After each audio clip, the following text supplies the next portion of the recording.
The Nashville of it all is always very strange for me. How so?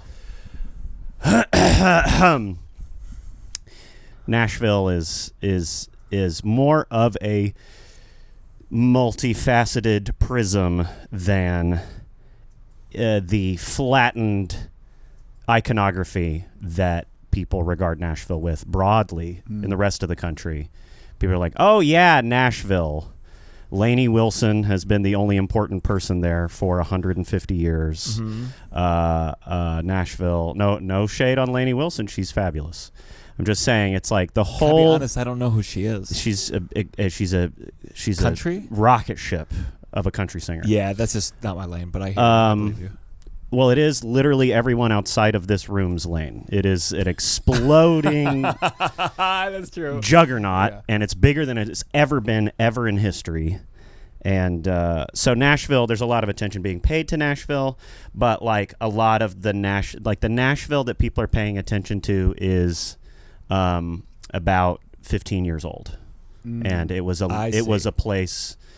It was a place before that. It's got a similar thing that's happening in Austin, happened in San Francisco, and is I think San Francisco is starting to grow back into itself. I think that the weeds are popping back up out of the pavement in San Francisco. I see. In a good way. Tech people, tech people migrate to Austin to ruin Austin. So Nashville is a really cool, awesome place, and it has only been the Nashville that we know very recently.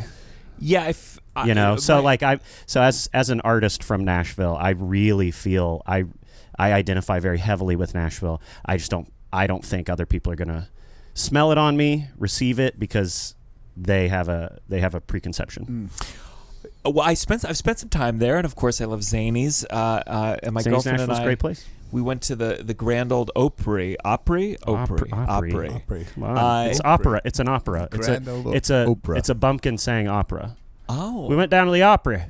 He's one of them opera singers. I will believe you. Did you not know that? Is that real? Yeah, it's the opera. Opry. It's how a hillbilly would say Opry. Oh yeah, we're just listening to Opry music.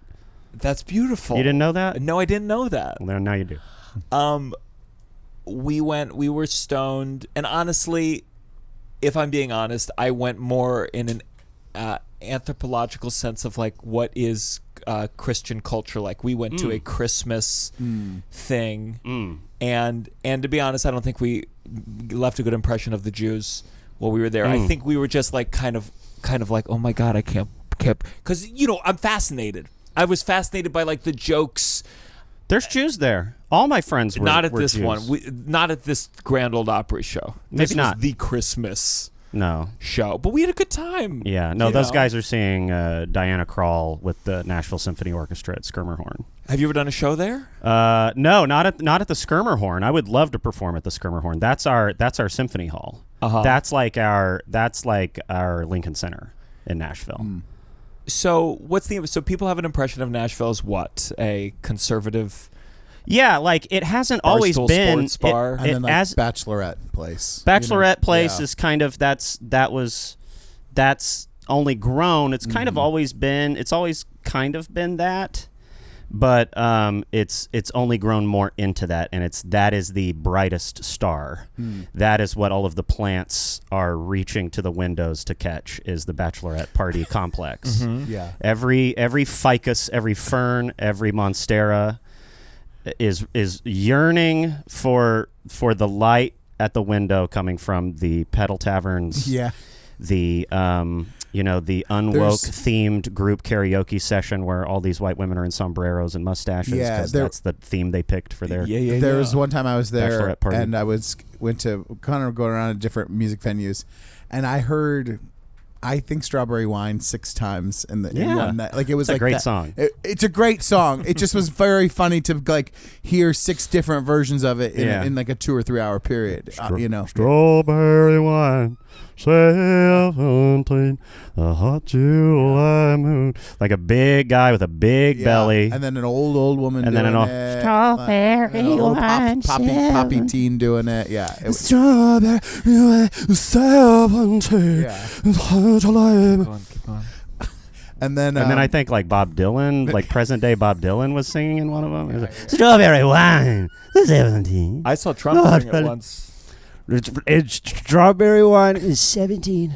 And the hot July moon, and I know a lot more about July and moons than a lot of the other guys, but I don't have time for strawberry wine and karaoke because I have a little thing called Iran. And I started it, and I got to fix it. Because somebody's got to fix this, because somebody started it. It wasn't me, but we're going to look into it. But to answer your question, South Korea, probably. I'm most mad with South Korea. This guy. This is the downside. 1, 2, 3. Downside. Downside. You're listening to The Downside. The Downside. With Gianmarco Soresi. Support for the show comes from ShipStation. ShipStation is an end-to-end order fulfillment platform for e-commerce businesses built to handle your entire shipping workflow so your team can focus on growth. Russell, did you know that there's people out there who are willing to pay money for my used socks? I didn't know that, Gianmarco. Well, there are, and there's so many. I might need to use ShipStation to get all these dirty, filthy socks into the mouths of my fans. That's great, Gianmarco, because more than 1 million businesses leveled up their shipping game with ShipStation. The sooner you switch, the sooner you start saving time and money. Get started with ShipStation today and get 60 days free at ShipStation.com with code DOWNSIDE. That's ShipStation.com, code DOWNSIDE. ShipStation.com, code DOWNSIDE. Taxes and fees apply, but my feet are real nice and sweaty, so join today. Give me those dirty socks. Thanks for being here. Yeah. I couldn't believe you whipped out that Trump so easily. I would feel like you'd go, I don't want to fucking do that. Yeah, are people doing that in your everyday life, like in like bodegas and stuff? Yeah. For the most part, for the most part, Judge fans, JamesAustinJohnson.com, look it up, in theaters now. Mm-hmm. I'm on tour at the moment. Judge fans in general are a classy bunch, and they don't really. They don't really hassle me, harass me, bother me. I think when there've been moments of outsized attention put on my comedy where I did get a lot more broful encounters in the street of guys being like, dude, it's so crazy to see, dude, like holding me down and pinning me down and being like, my buddy Cranberry from Delta Chi Psi Fuckfest. Yeah. He's got to see, you got to do one about how Cranberry can't like finish. You do one about how Cranberry can't finish. He's because this guy, and then now I'm being told a disgusting sexual story about a date rapist I have no interest in meeting. Like, there was a moment where bros were really sort of like treating me like they'd already paid me tens of thousands of dollars to do this at their private event. Yeah. And so luckily that has ebbed. And now I mostly just have really sweet people just, love your work on that. Yeah. Love your work on the show. Yeah. And then I live Upper West Side, so I got a lot of beautiful left-wing old biddies who are like, you're sticking it to that Cheeto. You're sticking it to him. Cheeto. Oh, that guy. You must. You are doing such a service for us. That guy. Does he want to kill you? I'll stop him. So I get those ladies a lot. Has he said anything about you? One time he tried to remember my name at a rally during the Biden era. Oh. But I wonder if he gets the joke. Like, I genuinely wonder if anybody, like, I know that, like, the sweet old liberal ladies with the ice out pin, I know that they get the joke. Yeah. But I don't know that, like, I don't know really that a whole lot of people who are like Trump super fans feel that targeted by my comedy, because I don't know if like the joke is necessarily aimed at them.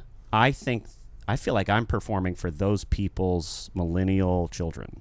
Mm-hmm. I think I am, what I think my comedy is for the children of like maybe MAGA voters or something like that. Somebody who's I think having a familiarity and a humane perspective on people who vote for crazy far right politicians. Yeah, I think that is really kind of what I'm scooting for. Yeah, because I come from MAGA Hollywood. I mean, that's how I got started in the business, was like doing Baptist propaganda as like a kid. Those were all my first acting jobs. Do you feel you were less surprised by Trump's rise than your LA contemporaries?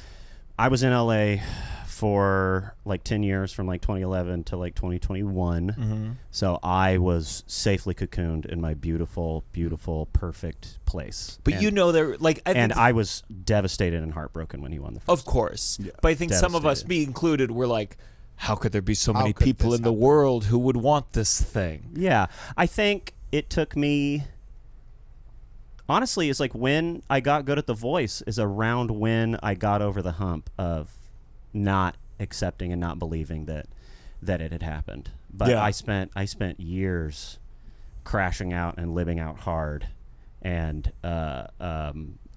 discord with family members, and like needing to go back on Prozac and talking about it all the time and pacing Los Angeles. And that eventually I was working on, because I've always done little voice bits, because I'm kind of a characters comedian. I would say I'm more of a characters comedian than an impressions guy. Although, what does that mean? Like, impressions to me, I think, are like a subtype or like an annex to character comedy. Like characters, like Groundlings type stuff, and like a lot of my posts were always like, just had a weird Starbucks interaction and here's what the guy sounded like. I've always done little voices and stuff. Yeah. Impressions are this other cartwheel trick. It's this other trick that you can do, and I just kind of I don't like getting the label impressionist, because there are people who are impressionists where they do that trick. Do you look down on them? I don't look down on them. I think overall all comedy is a little cringe. That thing you said about bigger people, if someone's slightly bigger than them, they go, that person's fat. Yeah. Is that the same with impressionists? Yeah, maybe that's the same thing. You're like that person's really good at impressions. They're like, but they're an impressionist. I'm not. I don't know. It's just like even within solo guitar, there's like Bill Frisell, who's not showy and not playing crazy riffs and runs and stuff, but is like the greatest living guitarist. There's Keith Richards, who kind of sucks at guitar in a really sexy way, and like an amazing, beautiful way. And it's always a little bit behind the beat, and that's what adds to the hip swivel and the time to have sex feeling of Keith Richards. Yeah. And then there's Steve Vai and Yngwie Malmsteen and all of these like guys, Eddie Van Halen. There's all these guys that are like very baroque, very technical. And I think that for somebody who doesn't know anything about guitar, I think that they're most wowed by the Eddie Van Halen stuff. Yeah. And what I'm trying to say right now is that I feel a little bit more like Bill Frisell as far as an impressionist goes. I think that I'm more of an easygoing jazz cat. And there are a lot of famous impressionists who are shredders. And their whole thing is that they are metalcore, classically trained shredders. And so, those guys, and I have a lot of respect for a few specific. Yeah, that's the other thing. Who for top like impressionists in your mind? I mean, I think that if we're talking technical ability and just like being astounded at mimicry and like having your mind blown, there's this guy, and he has an Eastern European first name, so I always fuck up his name, but he's awesome. You can look him up. But Piotr Michael. Piotr. Do you look up Piotr? Piotr Michael is just spelled like it sounds. An absolutely incredible voice artist. Just like this guy. He ends up like I feel like he has like a David Attenborough voice that he gets a lot of work doing. He gets a lot of trailers, video game trailers and stuff. He does a lot of video game work, animation. He's like the Kimmel Biden. A lot of the time, you'll see him mixed in to like bits on talk shows a lot and stuff, but he's a shredder. I can't play a guitar like that. Okay, let's find this guy. Is there a world? Okay, someday, 30 years from now, when they start writing the Trump Oscar-winning movies. Yeah. Could you do that, Trump, like as a serious or like is what that what Brendan you're doing Gleeson now? did in the James Comey movie with I was too early. Jeff I don't want to Daniels. see. I don't want to see that. Like I say, the only person I would ever go to see right now play Trump, like in a serious movie, would be sadly Philip Seymour Hoffman. Well, yeah, like someone who I could be like, show Fantastic. me. Yeah, show I mean, me. I will say that when Trump got elected, I was excited for the Brendan Gleeson Trump. Like before it ever got announced or cast or anything, I was like, that guy's gonna. Let's see this guy. I hope he's got a. I hope he's given us a great one to start with. Hear about your worries and your cries. Yeah, man, I mean those bare necessities, all Mother Nature's recipes. It's just the bare necessities of life. That's God himself and nation. The Disney ones. Understand. I don't know this other cat. I hope he's nice. Piotr is the guy with the beard on the left. Okay, cool. Go back to his like page. He's. I mean, if you're like, this is, and I want to. I also say I don't love the term impressionist for me because I am a metropolitan man with a wide range of expertises and interests and stuff, and so there's lots of things in my hour. If you come see my hour, that we could all get preoccupied by that have nothing to do with Voices comedy. Right. Which is not, I don't know that a lot of people who are Voices first roll that way either. Yeah. I think I'm lucky that because I can't do impressions, I think it's so easy if you could to just get a big laugh doing them and never develop a point of view. I mean, the number of impressionists I know where it's like, I see it less as like a negative thing, but if I were to call someone just an impressionist, that usually would mean there's no point of view, there's no teeth, other than the impression itself being funny that you're witnessing it. Yeah. There's nothing being added underneath. Yeah, I mean, I'm hoping that there is a theater to what I'm doing. Oh, that is what that's what I'm shooting for. So like if I'm old and my skin sags everywhere and I can get grotesque, if I can do the what's his nuts? Batman, Patrick Bateman.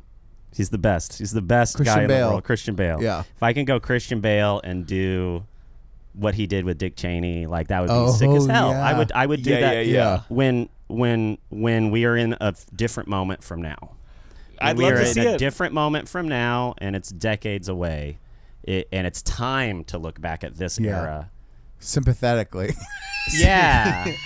When we're all like 30 years, lonely, like actually he was really lonely and sad. That guy, Yeah. When frickin' Paul Thomas Anderson Jr. or whoever is making great films in the 40s. It'll be time for me to play Donald Trump in a comedy, this era. In a drama. Yeah. I mean, so like that would be cool. But, I think it'd be beautiful. But sorry, were we talking about impressionists still? No, I just don't be that people have a negative view of impressionists. It's a beautiful thing. I know what you mean, though. There's been negative. There's something limiting with it. It feels like, to put that label on it, it does feel. All right, what's another one? And yeah. I mean, I think maybe it's pretty natural to just resist your hits. Mm-hmm. Like I think, like kind of everybody has this resistance to their hits. Yeah. What about singing? Can you? I mean, that Andrea Bocelli. Yeah, you could. I love to sing. Yeah. So like, it just sounds like are you a good singer? You should be singing more. Yeah, I sing. Yeah, I sing a lot. I just sang Strawberry Wine. I know, I heard that, but like, I mean, fuck, if I could sing, like Andrea Bocelli, go take one of his gigs. Oh yeah, yeah. I go take one of his gigs. Go sing in a collapsing for a blind audience. a collapsing Coliseum. That'd be amazing. In Italy somewhere or wherever he's performing, Cologne. Germany. Well, he's not one of the ones that got in trouble, though, right? Who got in trouble? No, Andrea Bocelli sang right in that Oval Office for Trump a couple weeks ago. Okay, no, but yeah, Trump's a big fan, and I think Andrea Bocelli just gives his beauty to all who ask for it. My dad is like that in terms of likes opera for what it represents. He when he had money to give, he gave to the Met. Oh. And my mom said they'd see Pavarotti and he'd fall asleep in the audience every time. Yeah, I think that's just getting older. He was in his 40s still when he did this. You obsess over your interests in private, and then when it's time to go do the thing that you're ostensibly obsessed with, you lose interest because it's like it's the collecting of facts and it's the world around your interests. Like, I like video games, but I spend way more time reading developer interviews, coming over, like looking at pictures of old posters and like reading about bugs in programming and glitches, watching like documentaries about people, or like reading gaming news or something, than I ever do actually playing a video game. What's like your childhood best game? What's your favorite? Best game? I think I got to go with the Metal Gear Solid Metal Gear series. Solid. And you did a joke. I wasn't a huge gamer, but Metal Gear Solid I became obsessed with. Yeah. And so to see Metal Gear Solid joke was crazy. I love Metal Gear What was the Solid. reference that you made? I don't remember. What was I talking about? Oh, it was like, I'm invading Venezuela by myself, Metal Gear Solid style. Crazy. And crazy. Yeah, and I had all these dorks on Twitter being like, "Oh, he never goes to Venezuela." I'm like, dude, why are you looking a gift horse in the mouth? Your treat was me talking about Metal Gear Solid on a broadcast comedy. Yeah.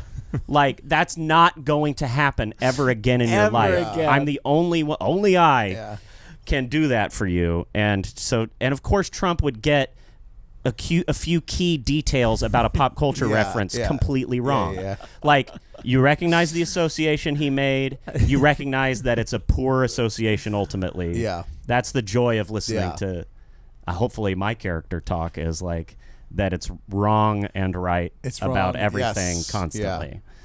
But yeah, I like singing. I think Ariana Grande is who helped me sort of break the seal on singing more on the show, because she had heard, we had rehearsed an Andrea and Celine bit a couple seasons ago when she hosted. Oh, really? And she was like, she had so many Celine things at the table, and that was like the third or fourth Celine. So it was like, it didn't have any punch because we'd all heard her be amazing. She's just amazing at everything on SNL. She's SNL. She's built for SNL. Yeah. She's so good. So that's like my favorite host, and going into this season and seeing her name up on the board, I was like, all right, bringing back that thing. And she was like, it was great timing that we were able to. Yeah, I wrote for her and I like 4 different pairs of people, because I do singing impressions and she does, and it's that's kind of the trick of that show, is figuring out how to properly harness the host's amazing innate gifts and also support them by doing something at a similar level. And hopefully that's always very difficult. So what was the tactic with Elon Musk? Were you there for Elon? When was Elon? I was not there for Elon Musk. What do you mean you weren't there for Elon Musk? Really? Late 2021. Yeah, I think it happened right before I got there. Yeah. So I don't know, but that was, I think, the last time we've had somebody that people who were there feel open about talking about that guy's an asshole. Like, most of, and the truth is, almost never is an SNL host a jerk. You don't get to SNL. You'd be scared by being a jerk. I'm scared just being there for a second. I go, better be nice. Yeah, you do, and just to be that level of fame, you had to have been a good hang and a kind person with a good head on your shoulders. Like, the jerks don't make it that far in something like show business, really. Yeah. I mean, maybe they might psychopaths. Yeah, psychopaths. A lot of psychopaths. They'll murder you before they'll be rude. Maybe so, but like every host I've ever seen on SNL is some level of at least grounded, at least stable, or has brought their people with them to help them stay grounded and to not help them spin off into the stratosphere of the stress of the show. There's so much is put on the host, and I can't imagine what it must be like to keep a lid on that if you're not doing it all the time, if you're not acclimated like all the rest of us. Yeah. We're immune to iocane powder. You know what I mean? Yeah. We've gradually become immune to the terror of the show, but the host gets the full blast of it. Yeah. Yeah. Has there ever been someone's like, I can't do it? Has that ever happened? Like, or almost happened? So, but I just think that You can't say it yet. You gotta wait. Hmm. I'm just saying, like, it's too. Oh, I'm not even saying like in his time. I was just wondering in general, of, like in the history of the show, if anyone got to be Wednesday and the read through and they were like, actually, I can't do this, and then they need to find like a replacement or something. You know? No, I don't think it's. I just don't think you. Again I don't think you make it that far thing. if you can't. There are people who. There are people who say no, I think, to the show. Oh yeah. You know, Is it weird? I promise we won't just talk about comedy for the listeners, but is it ever odd, like, to have so many people's understanding of who you are and who your comedic voice is to be defined by a show that you're not, you know, like as you said, these older people who see you maybe as some kind of form of the resistance, who show up to your stand-up show, and do you ever feel like people have a misunderstanding of who you are, or you have to redefine, or some audiences go, huh, and then get on board, or like it's just, as someone who's everything I've done for my career has been so just from me, I can't imagine what it is. and you publish everything. Like you it's pretty immediate. Like what you do on stage to the internet is a short process. So like and you use it all, and that's what I really don't do, and I've had to work on, is using this like accumulated wealth of stuff and posting it and capitalizing on, you know, all that kind of thing. Like that's really where where whoever, like creators or comedians or whoever, the relationship that they form with an audience like happens in the posts now and in the engagement and using those tools. And that's where people under 45 are looking for the entertainment that they're wanting. I'm super old soul, bitch. I traditional skills, classic, old media. That's what I was preparing for my entire life. I have always been, and the impression stuff probably was born out of this, I have always been shooting for an audience that is like 20 years older than me. Like I've always wanted the respect of older people, and I've always wanted to get along with my brother's friends and my parents' friends. I'm the youngest in my family. You know, I grew up in a super conservative church environment that was all about old dudes. Nothing was about the kids. Elders. This new breeder shit, this new version of Christianity that is all about breeding babies in Utah. Like that is not what I came from. Everything was about the oldest man in the room always. It was not about what the kids were getting up to. Kids were distracting themselves with like hymnals and pamphlets in some basement, while the adults were like having a very quiet and stern gathering of hymn singing and, you know, but there was still an emphasis on having kids, like having a lot. I mean, have kids. But I'm just specifically talking about.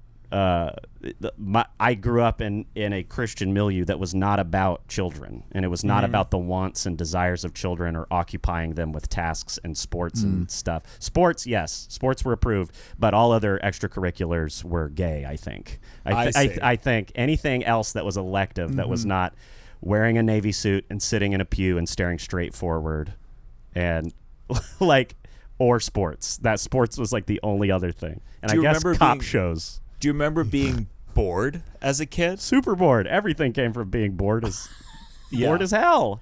Yeah. I was into the arts. That was like not what life was about. And were you where I actually was not from. allowed to do them, or you would do what you could? So I come from. I don't want to talk the whole time about this, but I come from a denomination of Christianity similar to the Methodists called the Church of the Nazarene. My mom's dad was president of a Nazarene college. My dad's dad was one of the general superintendents of the entire church, was like a high-ranking administrative official, political official in the denomination. So, like, you know, my uncle's a preacher. My dad works for a Nazarene school. So, like, that was just what the entire thing of my whole family was. And the Nazarenes were anti-movie theater, anti-bowling alley, no smoking, no gambling. Bowling alley specifically? Couldn't put yourself in the presence of alcohol. Like you're never going to go somewhere that is about smoking and drinking, because that is where the Nazarene does not go. The Nazarene does not pay into or buy into like a lifestyle of debauchery and decadence, and that's why they were very anti-Hollywood, very anti-communist, very, very politically conservative, because it was all about like what you can't do, very anti-fun. And so they started to loosen up 80s and 90s. What made them loosen up? That shit being boring as hell and people leaving because it sucks and Reagan no one was wants to an be a actor part from of it. Hollywood too. I don't know, You know? but they had to loosen up. I think it was just their society getting old and them needing to change and adapt like any organization does. Like, was any it group of people invested does. in trying to get converts, or was it like, we're fine? So evangelical, as what we are? I mean, evangelical Christianity is all about numbers and getting numbers up. You know, Islam doesn't really work that way. Catholicism doesn't really work that way. Judaism doesn't really work that way. Yeah, I Evangelicalism never understood. is about getting new people into the machine. When I all was the time. younger with Judaism, I always was confused because it always talked about like there's not that many of us who have, and I was like, well, make more. Why aren't you proselytizing? You gotta start more? going. I don't understand why some religions proselytize very actively and others are like, we're good with this small coalition. I mean, the Nazarenes aren't a race. So that's Sure. a component, I think, that's specific to those things we just mentioned. But like, very evangelistic and I got the sense that it was like anti-fun, and I a lot of my comedy as a young person, teenager, a lot of my acting. You know, both of my grandpas at different times, without even talking to each other, sat me down and had conversations with me about how evil the theater world is, how evil the entertainment world is, how Hollywood will not, you know, like they could sense that that's where my talents lied and that's what I loved. And they were very afraid of me getting sucked into the homosexual, communist, orgiastic, debaucherous. Did they just say stay away, or did they say, just so you know, this is what's? Did they talk about New York? Did they talk about theater or just TV and film? They would talk about the theater world because that is the closest thing for all of us, for me to get into that's bad and evil. Did you do church? Were there church plays? Yeah, obviously. So isn't that risky? That has the word play in it. That's tempting you with theater. But it's under the auspices of doing Christian stuff. It's like, what were those plays like? What was the story? Oh, like church plays? Yeah, I've never been to one. You don't know? No. I mean, I'm a Jew. You know. Yeah, but I'm sure that you had children's and teen ministries. I grew up in a very at the temple, at the Reformed spot. I was barely going to temple. I Okay. mean, my middle school, we did the Christmas pageant. There was no Purim. There was no costuming around Purim and having fun and putting on a little play. For my girlfriend who grew up Hasidic, but not me. Okay. I wasn't close enough. Okay. Do you have any religious plays? No, I didn't grow up. I didn't grow up with any religion. We're secular boys. Yeah. Wow. Yeah. Who did you play? I mean, you know, the plays would be like, you know, these were written. These are like the plays that kids do at church are written and packaged by like Baptist publishing companies and then like purchased by pastors at like Christian resources, you know, like bookstores and like church resources, like things like Lifeway Christian Resources. Is like a company that is the publishing wing of the Baptist Church, or the Southern Baptist Church, which is a gigantic gigantic church, gigantic organization throughout mostly the South, where people, want to be Baptist, but they also want to be a little bit racist too. Southern Baptist Church has a really interesting. There's a reason that there's a Baptist church and a Southern Baptist church, and you might imagine what might be distinct about a Southern version of something. Baptist. Yeah. Anyway, so like, that's really what I got my start doing, because that was the community approved, family approved, God approved lane for acting as a little boy or doing musical theater, was like playing a bell in the play about the bells, but one of the bells can't ring, and they go to there's different scenes, different songs. Who did the bells go to? I don't Another remember. anthropomorphic object? These things are rough. These things are. I don't remember the details. But of do you these remember shows. like being on stage and being like, oh fuck, this is it? Man, it was all just, man. Some of them were fun, and then some of them I'm just trying to get a Lego set out of it. Yeah. You know what I mean? If you just, like, I remember one time I was playing Little Boy Jesus in a flashback in a Jesus play. Yeah, that's a big around deal. Easter. It's juicy. So I remember I was playing Little Boy Jesus in the adult play, which they didn't do the adult play a whole lot. That was like a once every 4 or 5 years thing, that all the adults in the choir and whoever wanted to be in the adult play would do that one. And so I played little boy Jesus in that, and I think I sang in like a falsetto, because I was not a confident singer, maybe gifted but not confident. So it was like, I think the words were, "Papa, you've taught me a carpenter's trade, the tools and the wood and the way things are made." Wow. And that was just my little section. Yeah. And then it was back to Joseph, because the whole song was Joseph being like, "You are God. This little boy is God." So I got a Lego set out of that one. It was the, do you remember the green speeder that they just drive in Naboo? Just one scene of Phantom Menace. Do you remember there was like a green kind of sports car cruiser? One of Padme's attendants is driving for like one scene. There's this little green little sports car, and I remember I got that $20 Lego set out of acting in that play. Do you remember your first like performance experience? Oh yeah, for sure. Mine, we did a donkey and the stone soup. There's some kid's book about a donkey who makes a stone soup, and I was the donkey. Sleepy and Snow White and the Seven Dwarfs, that was kindergarten. First grade was Prince and Princess and the Pea. Wow. Is this an art school or a regional theater? Just Community lower theater. school, just a school. Just the school. Yeah. Just a school, private school. Yeah. And for Princess and the Pea, it was I had to say like I love you or hug the princess, and I turned to the audience. And everyone was doing this back then. I went, and I got a big pop. Big response. I got a big pop, and I remember that as my like inappropriate.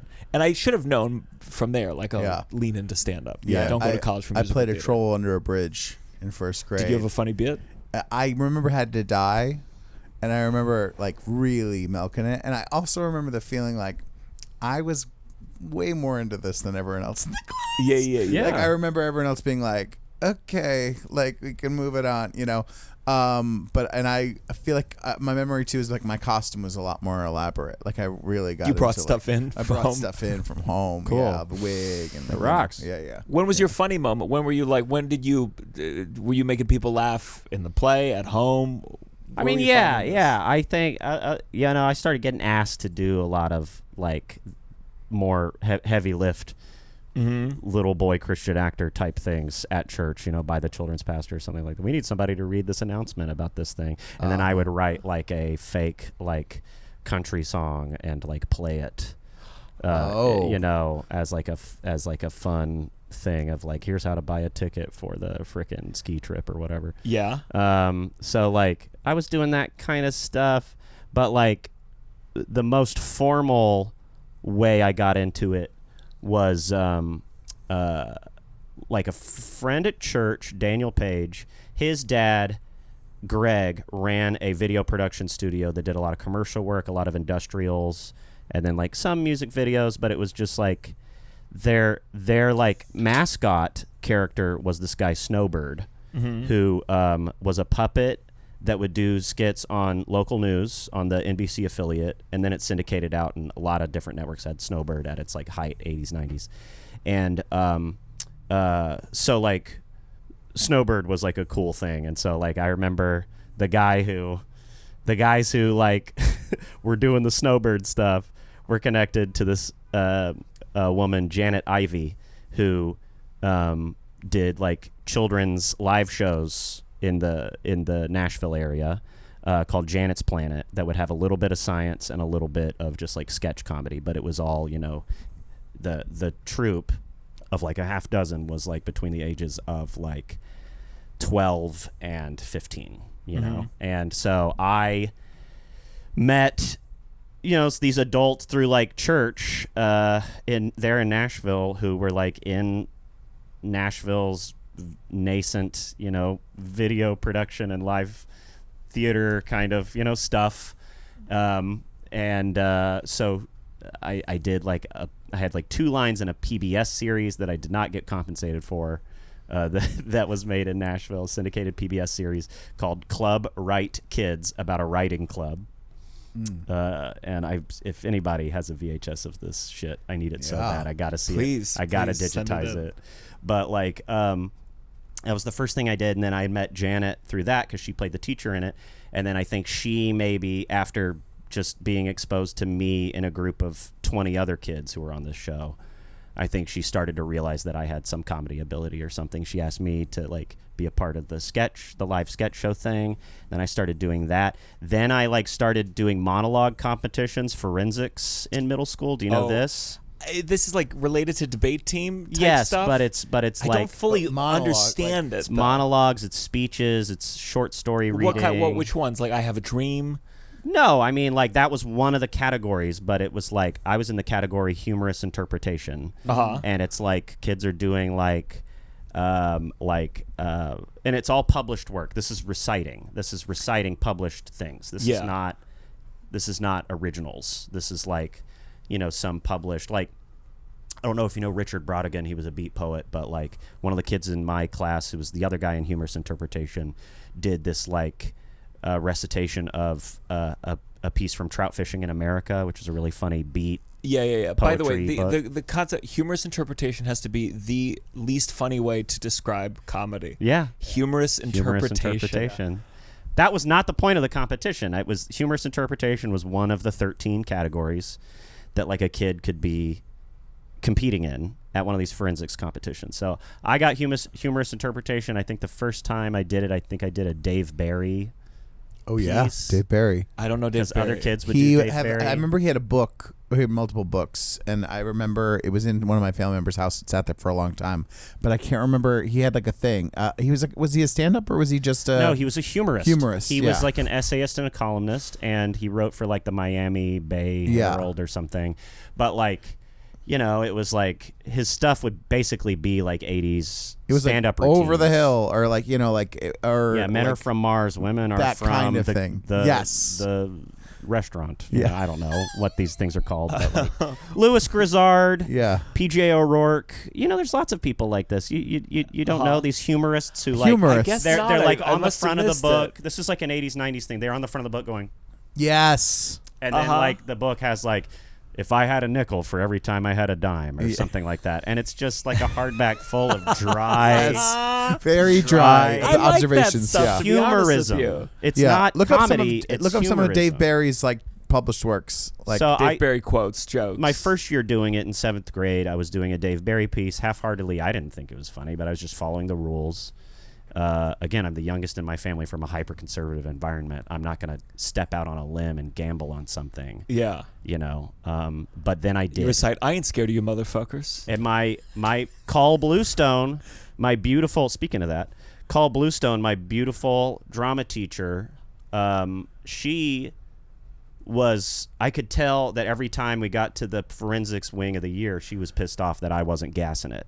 I think she knew that I had a lot more potential than here we go. Yeah, Dave Barry is not taking this sitting down. And he's sitting on a toilet reading the newspaper. Dave Barry was in he won a Pulitzer. Dave Barry was in a author supergroup blues dad band called Rock Bottom Remainders with Stephen King and like John Grisham or something. These are like guys who made dad jokes into like a full career. Yeah, this guy is... Never be afraid to try something new. Remember that a lone amateur built the Ark. A large group of professionals built the Titanic. Like that'll be the first 3 sentences of a paragraph that ends in something funnier. You know what I mean? Can I say this is Far Side this stuff. Shit. I dig this. Feels connected to street jokes, connected to, it wouldn't in a big room get a gigantic laugh per se, but it's smart, it's amusing, it's Calvin clever. and Hobbes doesn't get laughs. Yeah. Far Side doesn't really get laughs, but this is sold in the same section of Barnes and Noble. As those things. Yeah. Okay. So I was half-heartedly doing a Dave Barry thing, and then I was really into this this clean comedian who is now kind of like in the church circuit, named Brad Stein. And I memorized like 8 minutes of Brad Stein's album because I loved it because it was clean, and I knew that I wouldn't get in trouble for listening to it. Did you like clean? Did you like dirty comedy more? Was dirty comedy so I was vulgar? This is when I was fully underwater in evangelical, Nazarene world. I wanted to be as good of that as I possibly could, and I was really intent on being a good Christian, being a good boy, and so I was terrified of the F word, terrified of all actual comedy of like the broader comedy world. So I tested it. So I'm sorry, I'm like telling my entire life story. I like tested into the magnet school in Nashville. When I went to the magnet school, instead of the school I was zoned for, I was suddenly around all these brilliant kids. It was a public school, but I was around all these brilliant kids from all of these backgrounds. I had never met rich kids. I had never met Jewish kids, Muslim kids. I had never met like anybody. I hadn't met so many different types of kids, because I just went to school with kids in my neighborhood for my whole life. And then suddenly I'm at this school that is like this cross section of like the smartest kids in Middle Tennessee. And I eventually found by 6th grade, I found my lunch table, which was like the Jewish boys who loved The Daily Show and Conan and comedy.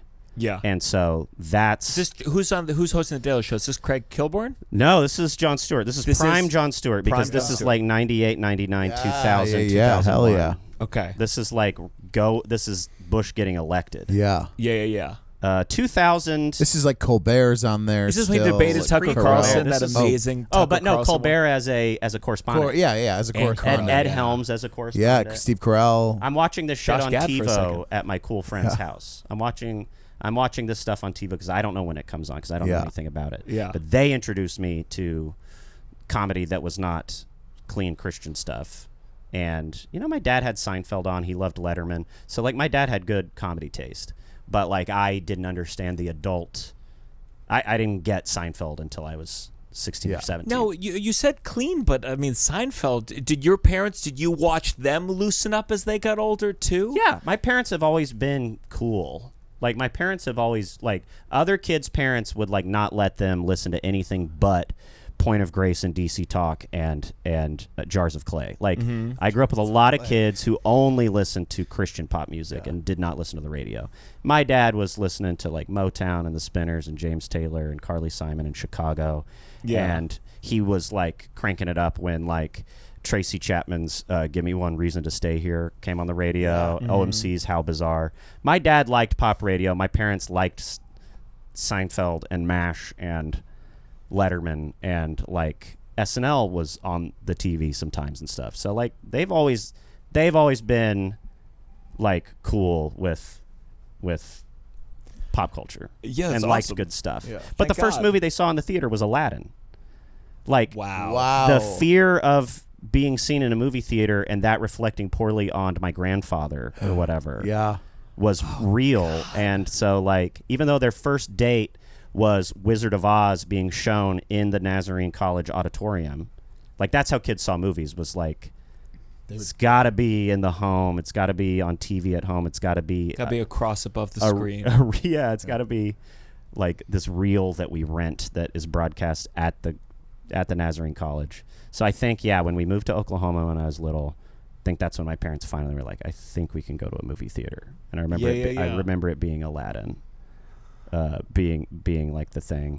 Support for the show comes from ShipStation. Shipping and fulfillment. Those are two words that might make your ears perk up if you're a business owner, and they're two things you might be surprised are actually costing you quite a bit.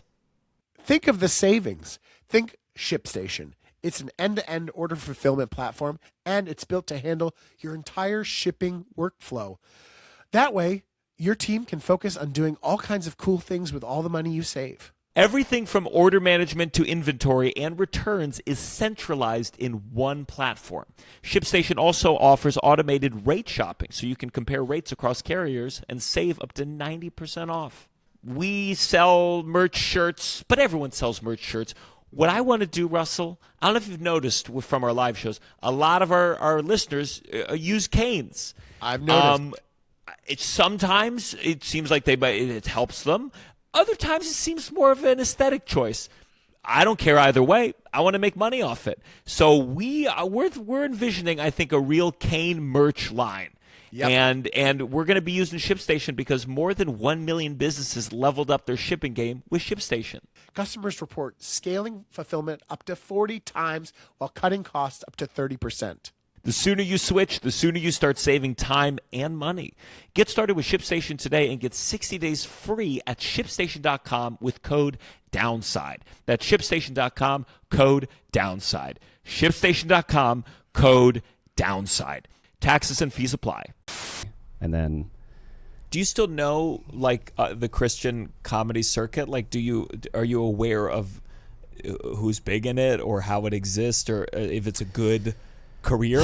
I don't want to talk a lot of shit on nice people. I mean, that's just the truth. We don't have to talk shit. I know, but I'm worried I'm gonna if I start really getting into what I think about Christian media and conservative media and clean comedy and all that stuff. I have a lot of thoughts about that I don't really want to publish. But I'm probably more aware of it than the average Union Hall performer. Do you know anything about? I mean, are you? All I know is I watch it and I watch it with a closed heart and a cynical mindset. When you say it, you just mean clips, or you mean clips? I was watching this. I was watching some comedian on because listen, I'm fascinated by the industry in any capacity it exists. Yeah.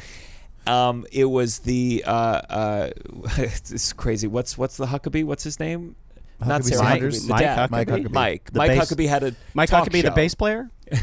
Mike Huckabee has a talk show. Yes, I don't know. TBN. I don't know where it airs on what. TBN, Trinity Broadcasting Network. Okay, you see, I didn't know what network, but like talk shows, he has comics on, and I'm fascinated by this. I go, how do you get on this? What and one of these clips, I mean, it's astounding. Yeah. It's astounding. Pull it up. Can you look up Mike Huckabee? I'll see if I recognize this guy. Had long hair, but first of all, it's peppered. Kudos to his daughter because I keep in my head adding a Sanders to his name. Yeah. Now I'm like, Mike Huckabee Sanders. She did it. She kept the brand strong. Yeah, she did. So it's first of all, it's peppered constantly with but remember, we're all blessed to be here. And in my mind, I go, well, what the fuck? You didn't have to tell a joke for 30 seconds. That's unfair. Mm-hmm. And then the big joke was I saw a construction sign that said, working here. When have you ever seen a construction group working? That was the level of shaking the foundation. Yeah. And it opened with traffic jokes. I hope he doesn't shake hands like that. I hope his handshake isn't totally scroll down. boneless. He has long hair. It's a guy. Comedy clean. But I mean, I'm fascinated by it. I don't even. Yeah, this stuff is really popular because. Keep going. I'll recognize him. Tell me why is it? It feels because when you watch it from outside, you go. I say this to Tovah all the time. I go. I understand we don't think this is funny, but this is for people who have never consumed the insane amount of comedy that we have consumed. Yeah. I would say that TBN for a lot of my grandma was watching TBN a lot when I was growing up, and I remember it being mainly like the only thing she was watching on TV was TBN. Yeah. Maybe a little Fox News, maybe a little CNN, and the local affiliate every once in a while, but it was mostly TBN. Ty, click on one that's highly viewed, or just see if there's one there. Popular. So I understand you don't want to talk about, but I'm fascinated by this media ecosystem because Mel Gibson just wrapped Passion of the Christ 2. Yeah. I watched the first one. I was with some friends on acid, and I was having a bad trip, and we were like, we thought, what did you think was going to happen? Of the Christ. You thought it would be fun? I didn't realize it would be so serious. What do you mean? I thought there'd be. You missed that it was like it's like a torture porn. Like it's like I thought there'd be so like violent. But I thought there'd be like the fun scene of. Yeah, let's just see. I wrote that. But I think I don't want to. I don't want to dunk on this guy. He's playing his songs. I think it's beautiful.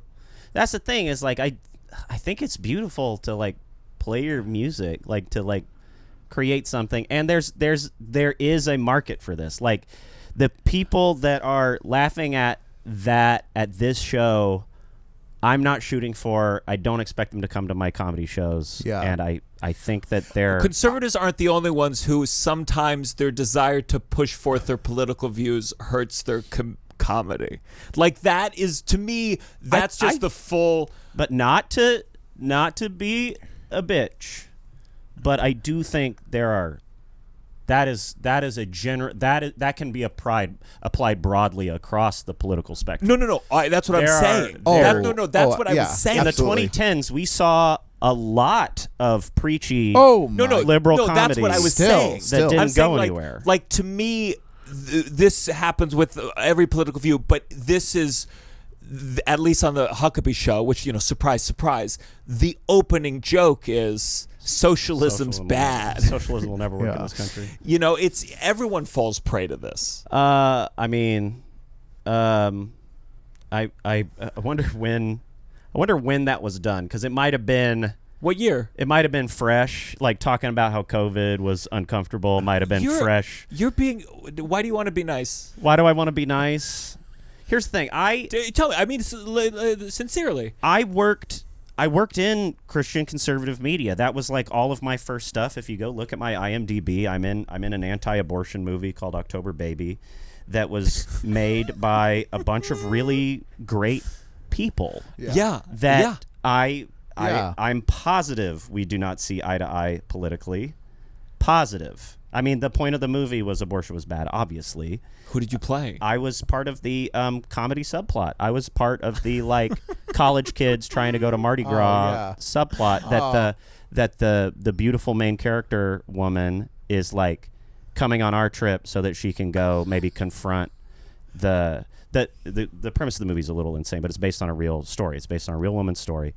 But it's like a young woman realizes that all her health problems that she's having in her 20s are related to she was born after a failed attempted abortion, and so she has she's having these neurological symptoms that are from some developmental thing that happened when she went to when her birth mom went to some grotesque caricature of an abortion clinic.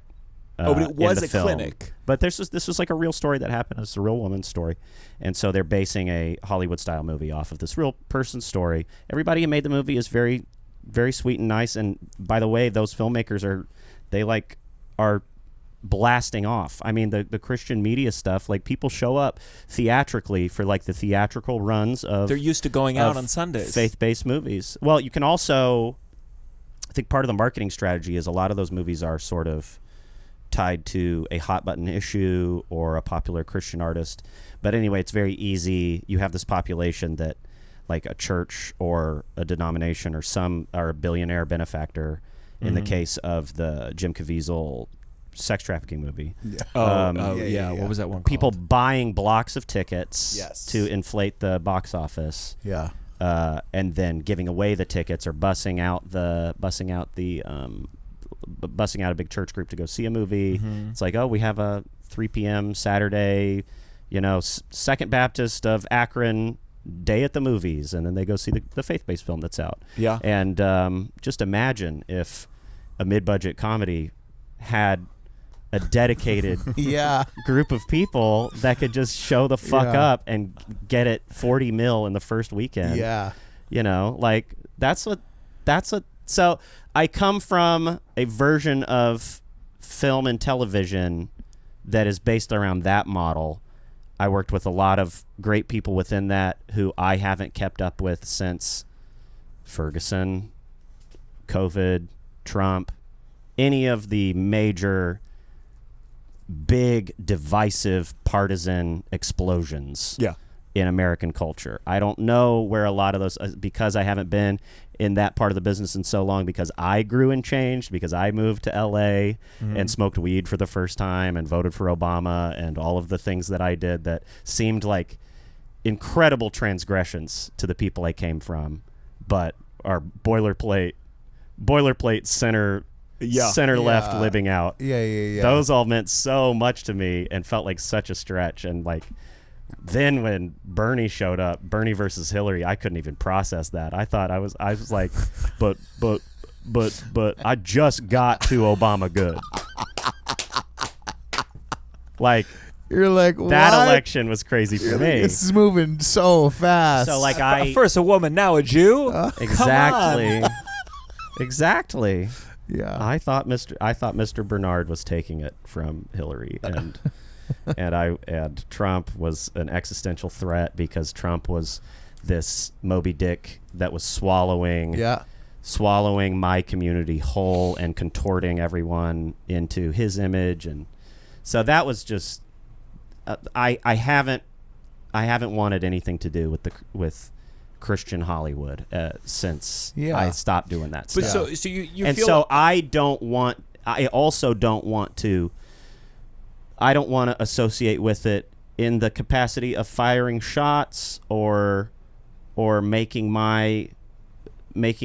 some kind of atheistic stand or dismantling. Like I'm not but so anti-Christian. I'm sure. Like I have a lot of that programming still in me that I find very spiritually beautiful. I don't go to church anymore. I don't want to be a part of a MAGA rally. I don't like what that thing is now. As this media system thrives, it certainly seems like I read in the trades or whatnot that Christian movies, many of whom are not espousing spirituality as their forefront. It's a hot button issue like anti-abortion or whatever. Like as it feels in a way. Does it feel like these people, some of these people, you worked with some of these people, they're nice people. Yeah. But like when does it, how much of an influence is it before you go, oh fuck this is bad. This is like this movie is convincing people of a bad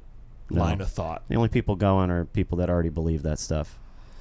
It seems to be growing. They say people are turning back.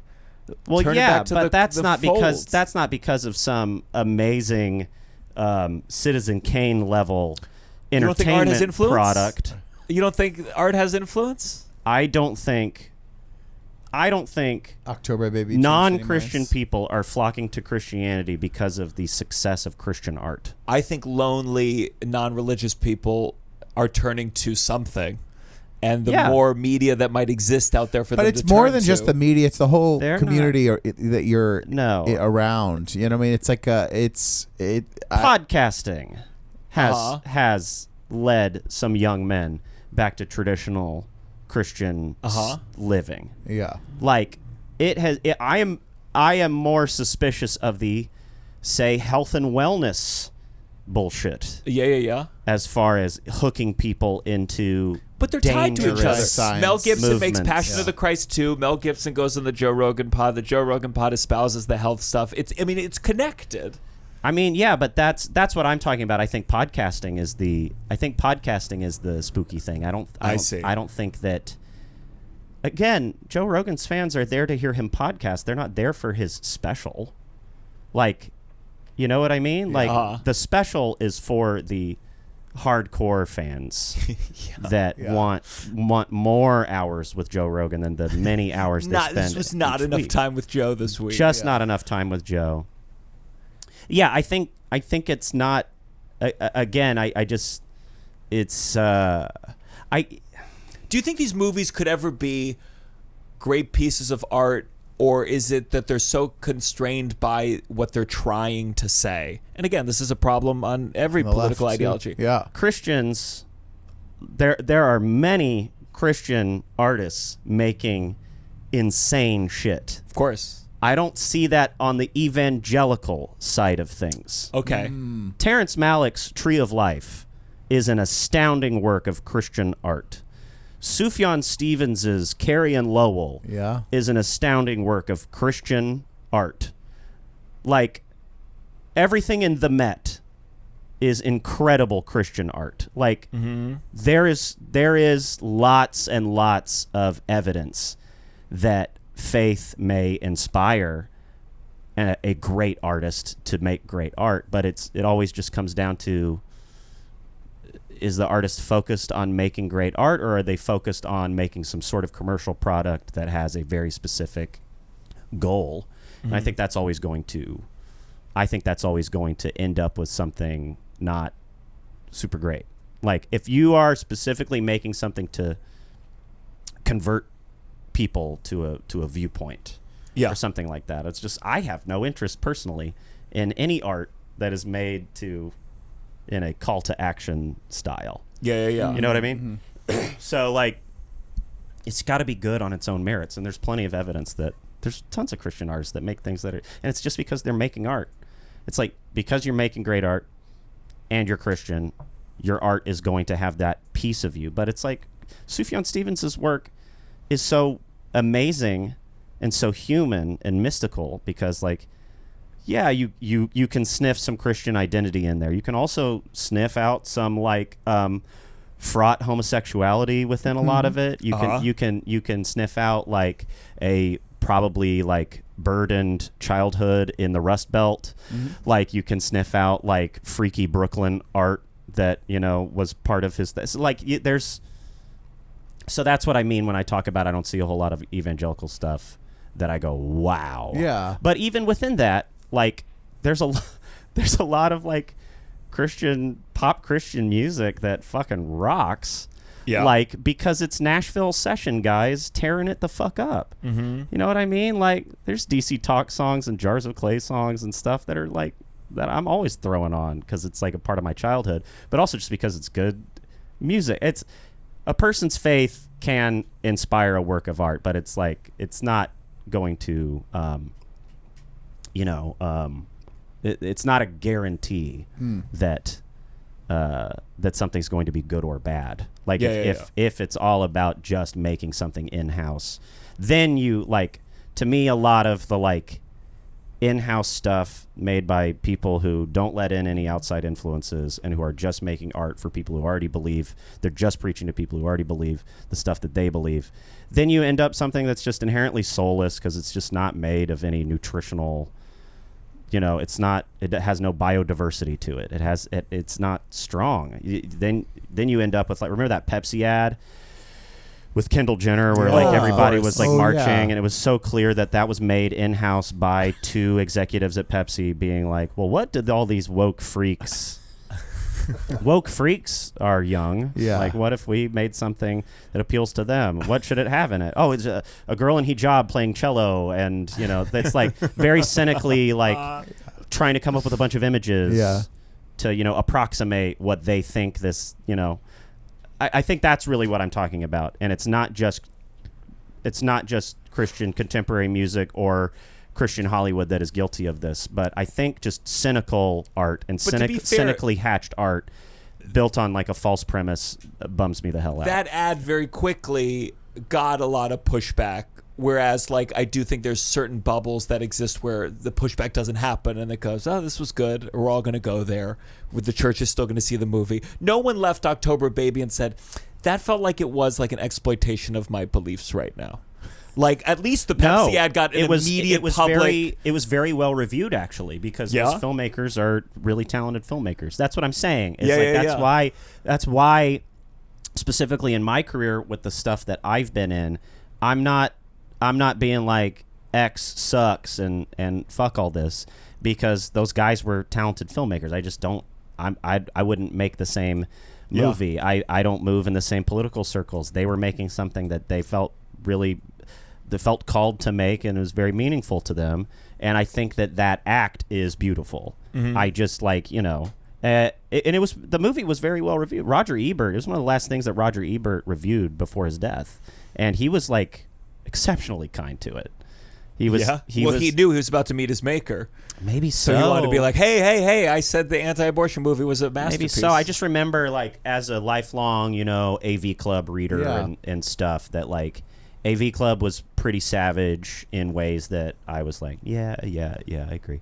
And then, like, Roger Ebert was like, the tone of his review was like, while the point of the film is very obvious, and, like, while the movie doesn't really let in any opposing dialogue to its message, it's well acted, beautifully shot, and this is one of the more competent faith-based films I've ever seen in a theater. Like, that was like the tone of his thing, was like, for the people that this is for, they're going to be blown away at how high quality it is. Yeah. And then this message is probably going to be lost on the general movie seeing public. How do you think about, do you have one kid or two kids? I have one little boy. How do you think about, I don't know what it's like where it feels like religion gave some kind of spine of understanding of the world, of moral, how do you, and your wife was also raised religiously. Yeah, she's from Texas, and we come from similar circumstances. Mm-hmm. How do you even discuss like these complicated views, or like, do you raise with any kind of religion? Do you introduce Jesus as a concept, as a moral figure, like? Or is it a question that you're still navigating?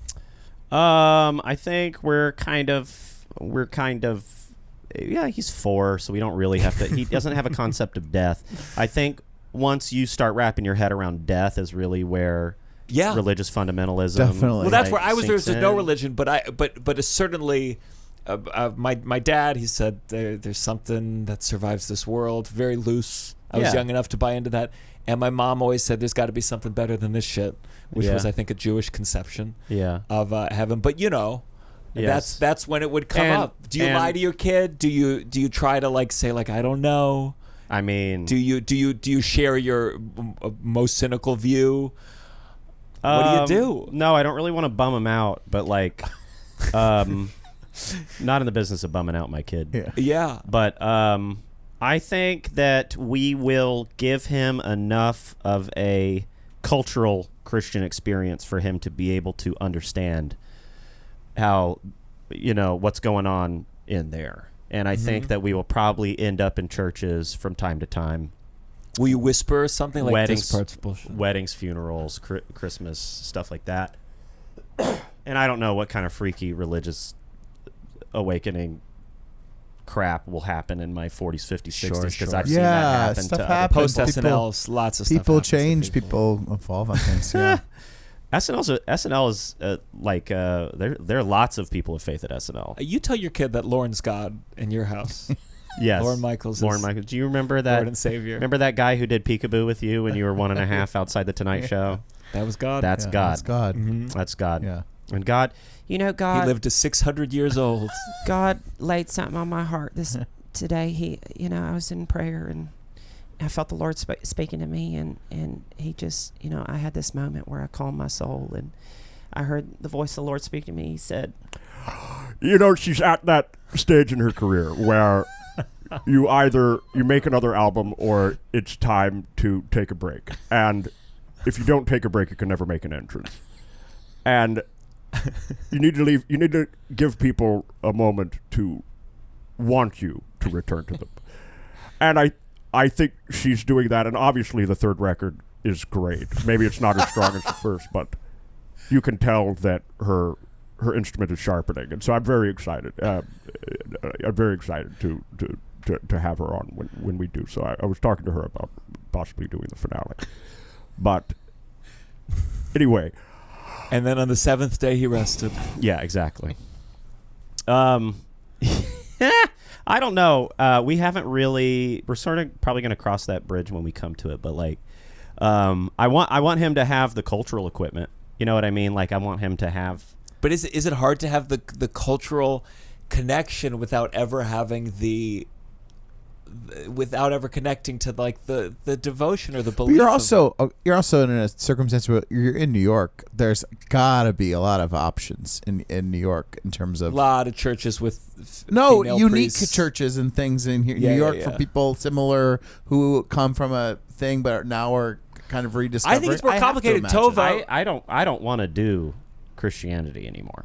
There you go. That's what I'm saying. That's like I don't want to do it anymore. Yeah. I think I have like a relationship with God, and I still think that I still think that Jesus is sort of my lens on the entire world of spirituality and how I relate to the world beyond the concrete. Mm-hmm. And I think I will always be Christian in my programming, Judeo-Christian in my programming. I have like a joke about that in my act of like typing in porn search terms trying to find my wife. You know what I mean? Yeah. It's like I'm lonely out on the road and I want to watch a dirty movie, but I want it to be of my wife, so it's not gross. You know what I mean? So I start looking for my wife on a porn search engine. You know, it's like short, nice rack, grouchy, good with kids, Judeo-Christian value system, pink denim jacket, like just like typing. I think what's so funny because I have a porn joke, but it's about me lying to my girlfriend where she says search for what you'd search for if I wasn't here, and I go women who look like my girlfriend. Women who and look like my girlfriend. My joke is I'm completely lying to my partner. Your joke is when you're alone, you miss your partner I so just much. miss her. And that's the thing about Christian values; it can make a much better person. I'm grateful to have been raised the way that I am, and like if you want to tie it into something contemporary, like I think that probably part of the sauce of the way that I do Trump, for example, is having a foot in both camps. You know what I mean? Like Trump is this this guy who saw evangelical Christians as rubes that he could manipulate for his own glory, and I have a more complex understanding of that group. And a lot of my angst from the Trump rise was that, he's right. Like, they aren't more complex than this. That's what I thought the lesson was like they are this easily manipulated by somebody I was always told to avoid, like a New York, greedy, like liberal guy with a lot of girlfriends, guy surrounded by cocaine and partying and limos. Like I was always told that that's not who we are. We're farmers. We're chaste farmers. So stay away from the big city, coke snorting, phone in the car type guy. And so I remember a big source of my angst was like trying to resolve, I thought we despised liberal LA and New York City and slicksters and con men and like guys who love, the hose. You know what I mean? And he just like. And what was the truth then? If that's what you thought, what was the truth? I mean, the takeaway is that those people are more complex. You can't just like flatten them into one conception of who they are. So like I think that maybe one thing that might set my Trump impression apart is a little bit my compassion maybe, or sympathy, or just experience, like childhood experience, coming from a red state place, coming from a hard red place. So like once I got over the hump and I got what they got over, because they all had to get over a hump with Trump, you know what I mean? Like the pussy grabbing stuff was not cool. I remember that not going down super cool and super nice in the home, because it was like, come on, you have me. Yeah. I want you. And now you're giving me this, you're giving my Obama voting grandchild all this unlimited ammo to scream and stomp that I hate public schools. I want to be with you. I too you know, I too want to see wars never end. I want all of the same things that you want. I want us to be great again, whatever that means. Assume that comes with some sort of ethnic cleansing. You know what I mean? Like all of those values. Like I don't know. I think I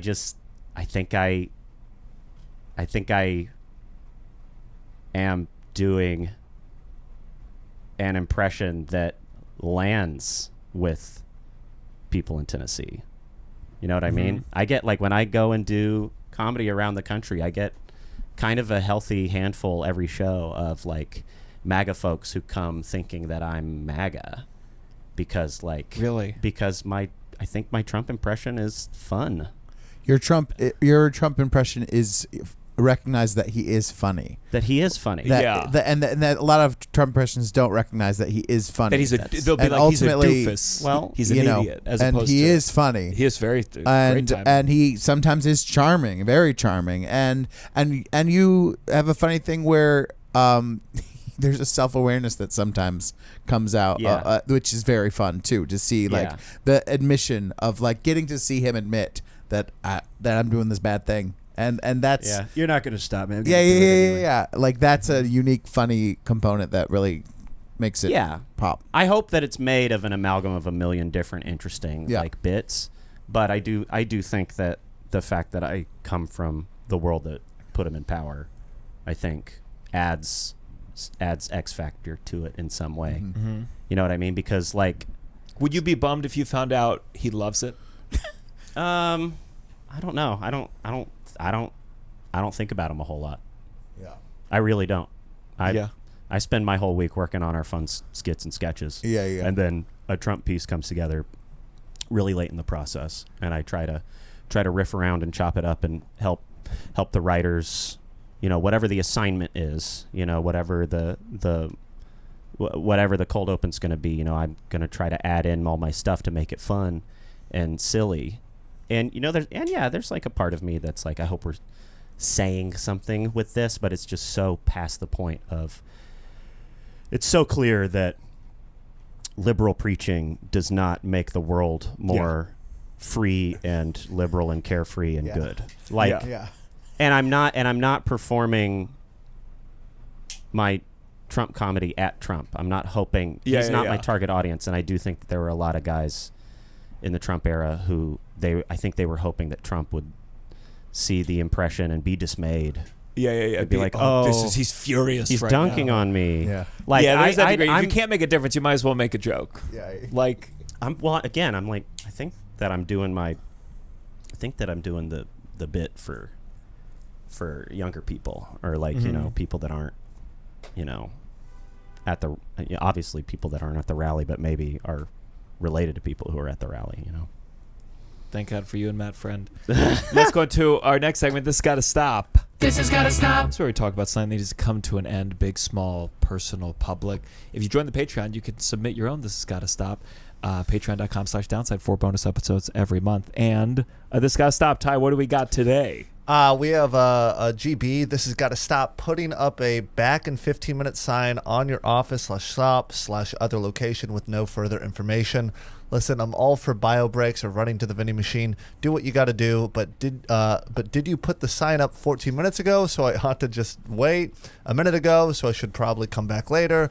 Maybe you put it up yesterday and you still haven't come back. So we need to send out a search party for you. Help me, help you, help me. You know what, this happens to me on the road a lot, and you go to a place and it says be back in a couple minutes, and you're like, I don't know what this means. So I agree, we got to have a time that this started. They usually have a little clock though. Yes, sometimes it says be back in 15. I've seen it before, be back in 15, and you don't know. Yeah. Well, 15 minutes is a magic couple of words. You know, 15 minutes is, it won't be very long, but it also is like, which 15 minutes? Yes.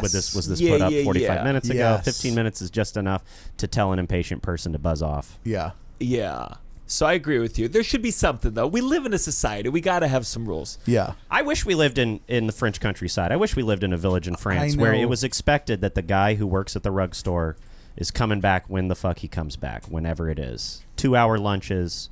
You know, like I kind of wish people who worked places were I wish we had a lazier culture, honestly. I think we are overworked and overcranked all the time. And everything is over-maximalized and over. I just think that things are kind of low-key too efficient. I want to see people spacing out. And I think the problem is you need everyone to agree to do that. Otherwise, it would just be stress. You know, it would if you were running into things and this is the only time I have time to do it. Yeah. Of course, you just need to be in France for it. Yeah. It's the same thing with bikes. It's like, I wish we were all on bikes. Yeah. But while a quarter of us are on bikes and the rest of us are driving 90 miles an hour in 20-ton tanks, bikes are sort of a bad idea. It's adopting it needs to happen en masse. Yes. For it to be what it effective, is. Yeah. Yeah, I wish I could buy into this world. As a traveler around the world, I don't know when the French carpet salesman takes his breaks on Tuesdays. I'm only there for Tuesday, and I got a flight to catch. Oh, but I hear you. There's a better world someday. Russell, do you have this got to stop? Yeah, this got to stop. If you comment on things and you find that what you are adding is always like a thing that's like, reminder, this person did this bad thing. Like, unless you're doing it in a humorous way or adding some sort of thing, like, do you know what I'm saying? That kind of comment, like anytime there's news about a celebrity or something's happening, and in the first 10 comments are like, reminder, this guy cheated on his wife, or reminder, this guy. I see someone watched the new Louis C.K. trailer this morning. Oh, I didn't. No, I didn't see that. No. But reminder, reminder, this guy beat up a person in the 90s. You know, if that's what you find. We all kind of know, and then unfortunately, in some cases, we've just moved on. And unless you're going to find a new angle or a new insight or a joke about it, it's just kind of like, I don't know, it's not doing anything. So you're just kind of being a bummer, and it's very like hall monitor energy. Yeah. Letting the teacher know there's homework, and we're like, we know, and I'm not even saying that you're wrong. It's just. We don't know what to do with it. It's not. There's nothing's happening. So you're just kind of being a bummer. Yeah, we're it's not fair. Clearly hitting a point of someone messaged me a couple weeks ago, and I did find it annoying. It was like they said, "You like this?" It was a Louis C.K. joke. Okay. They said, "I saw you I liked saw this." You liked. I this. saw you. I saw you liked this, and I was just like, join ice. Wait, did someone you clearly if you want to figure out a way to do something, someone go DM'd join a you force. Or a friend called you? No. Someone DM'd me. Someone DM'd me and dude, I saw you like this video. Are you crazy? And I'm like, I don't know what to tell you, dude. Come find me, hit me. I don't know. This isn't doing anything. Come find me. This is making me resentful. Yeah, it's very hall monitor. You're right. I'm not fully moral. You're like, yeah, no, I know it sucks. It sucks. It's fedora behavior. Yeah. It's it's like, Anyway, you do have a good Louis impression. I have two daughters, and that's amazing, right? Because. And now you there's like the young guys at the club, like everything is about like this like dick and cunts and when the cameras are off, you can do the rest of the impression. Exactly. My this has got to stop. Sorry to live out here with Elon Musk. If someone's rich and they own a lot of companies, they don't get credit for every single thing the company did. If one of Elon Musk's companies if some guy figures out a way to cure blindness, that doesn't mean Elon Musk cured blindness. There's just this conflation of because you own a lot of things, everything those things produce is inherently your work. Because if we're going to take that logic to its natural conclusion, then it shouldn't even stop at Elon Musk. We should go further back. Who built the roads that allowed the thing to happen for the car to get there to build the thing? It doesn't make sense the way that we're talking about ownership. You have to talk. It's the same thing that Bill Burr used to talk about with Apple, with Steve Jobs. It was like he didn't make the iPhone. He may have helped market the iPhone. That's something you could say, wow, he put on a great show but he didn't make it. You don't just get credit because you own the thing. So I'm just sick of it. I'm sick of the idea that because you're a trillionaire, now you're this level, everything that comes from this money, you get to say you did. Yes. That's the thing. It's the credit. Yeah, and I do think some people go, well, how can you hate this guy? He did all these things. Yeah. I'm like, no, he didn't. No, he didn't. Yeah. They're kind of they're running out of excuses for why I should like them. Like, the pay packages get higher, wages get lower. The thing that I hear a lot in Tennessee is, well, he's a job creator. He's a job creator. Yeah. These guys are job destroyers. Anybody that's talking about disruption or AI is in the business of eliminating places where people can go work, get benefits, and have a life. They are making the country worse. And certainly, because I'm coming the world from a worse. conservative small area, and certainly they're in the market of destroying the people that I would be having these conversations with. I'm not like if they're creating jobs, it's for people that I'm not in the conversations They're with. creating jobs for experts working cheaply who live in other countries. Yes, yeah. They're not creating jobs for Joe Sixpack, who is like, please, Daddy Trump, I hope that you make my life better. I'll give you 10 more years. I already gave you 10 years to change my circumstances. Yeah. And it hasn't worked out yet. But Trump gets really good when he's 116. Yeah. That's really when it starts cooking. That's when all these odds and ends and trails that go nowhere will coalesce into the world getting better for us. I'm with you. Billionaire's bad. I will say. No. Trillionaire's bad. Yeah. Trillionaire's bad. Anecdotally, my mom was at the grocery store this week. She said 2 women in front of her, they were talking about how expensive everything was. And they both said, I can't believe I voted for him again. And I was like, you should have been filming this. I can believe they voted for him again. The Democrats are a terrible political party. Oh, absolutely.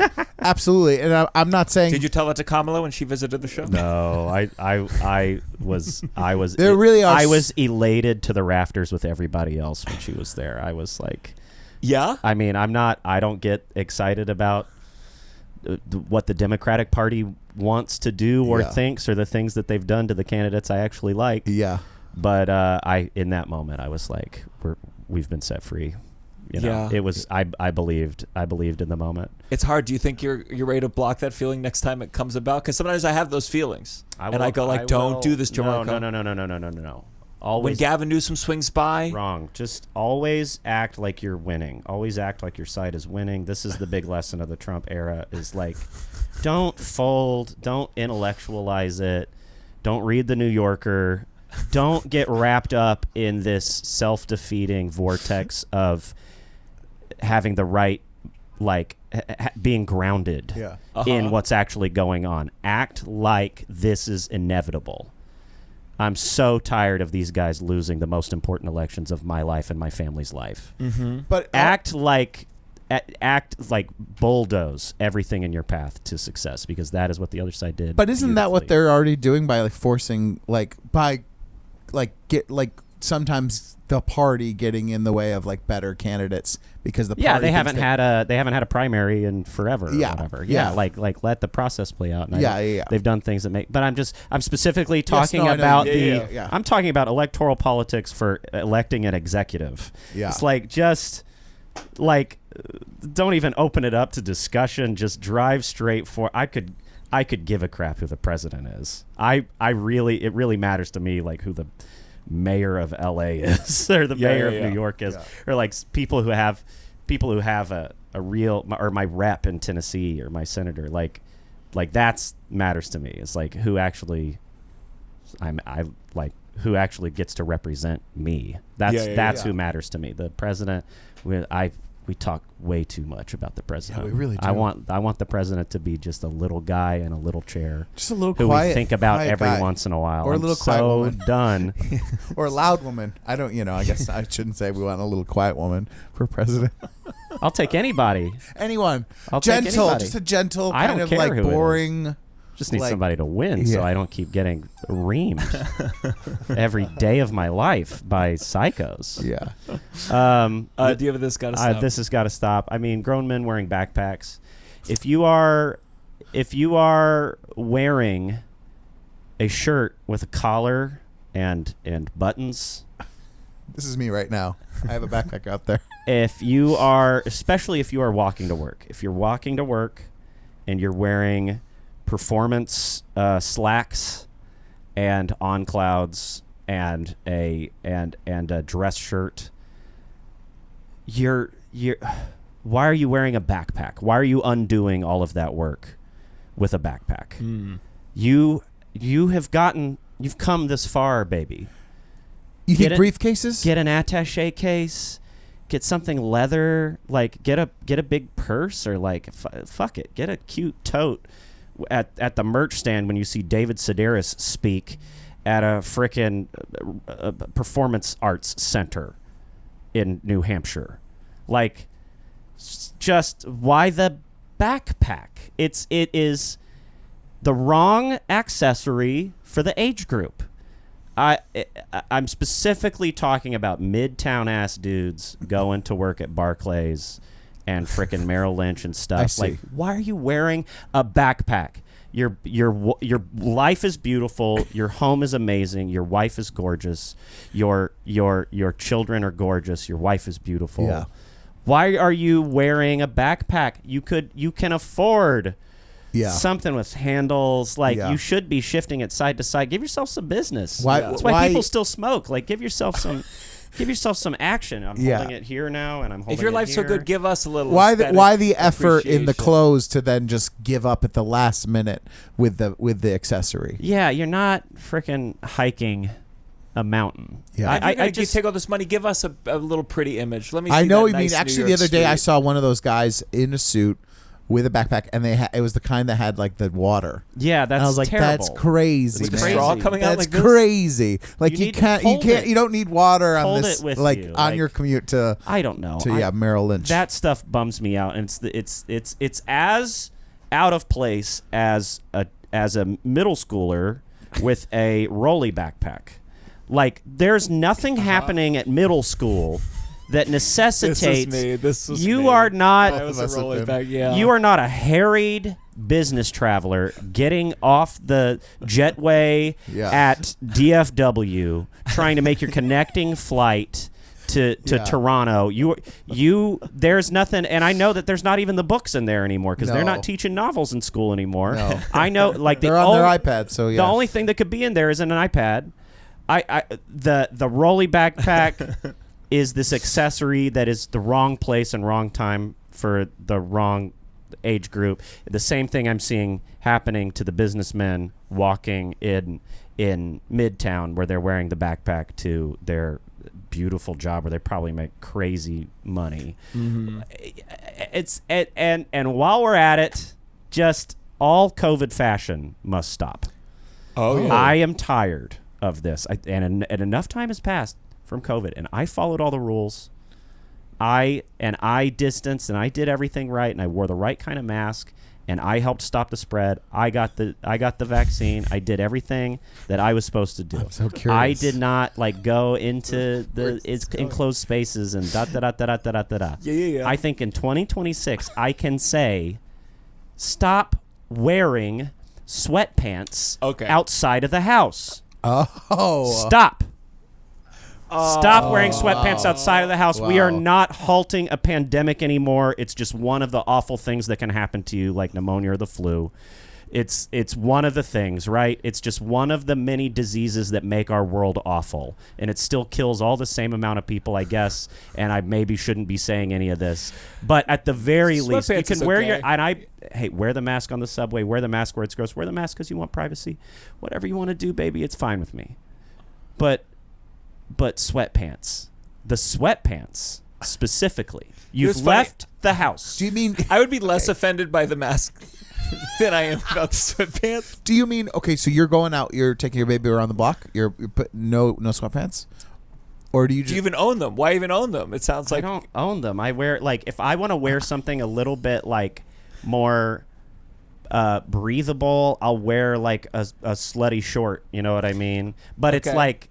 It's like I just have always hated seeing indoor clothes worn outside. Okay. I don't know what kind of awful person I could be labeled for thinking this, but it just bums me out. It's a bummer. In the same way that the backpack on the guy who's 2/3 of the weight of the suit is. Complete the image, babe. Put a sport coat on and grab a attaché case. Yeah. It's like with the and I guess it's the kids who did, you know, the most important years of their lives were spent on an iPad, you know, and that's why they wear the sweatpants, is because they had those important 1.5 2 years were spent, you know, locked inside, and so they wore the soft pants, and they never. Yeah, what's your excuse? They don't remember the world before where we were wearing hard pants. I think I had a 9-month window after everything opened up again, where I was still wearing the soft pants. I was still wearing everything at a drawstring or was a jogger or something like that. Yeah. But like, I just remember thinking, I can't wait until we're all just wearing fucking jeans and completed outfits. I don't like seeing. It's like I'm seeing you in lingerie. I can see your dick and your nipples. Yeah. It's just like put some clothes on. Yeah. This is. I bet somebody's hearing this and getting livid. It's good to see you're still so Christian. Put some clothes on, even if they're slutty clothes. Like, show me. I understand show me what you're you want to saying. wear. I feel the opposite. You haven't put on your clothes yet. That's what I think. It's like, when are you? Oh, no, when did are your house burn down? What happened? When are you going to put your clothes on? I do wish everyone was in lingerie, though. That would be fun. Just everyone leaving their house in lingerie. There's neighborhoods you can see that. Yeah. Let's go into our final segment. You better count your blessing.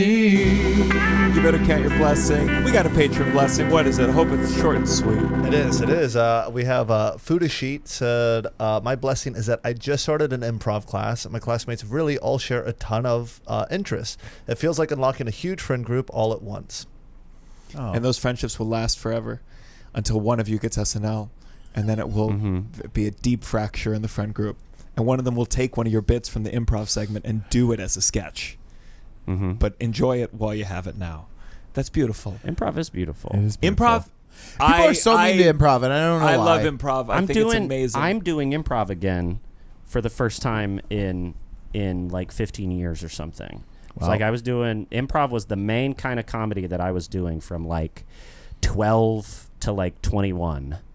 And I was doing stand-up a little bit within that, but improv is always like, I'm going to go to L.A. or Chicago. I'm going to learn improv or sketch at Second City or UCB or something. Like, that was always, to me, the real thing.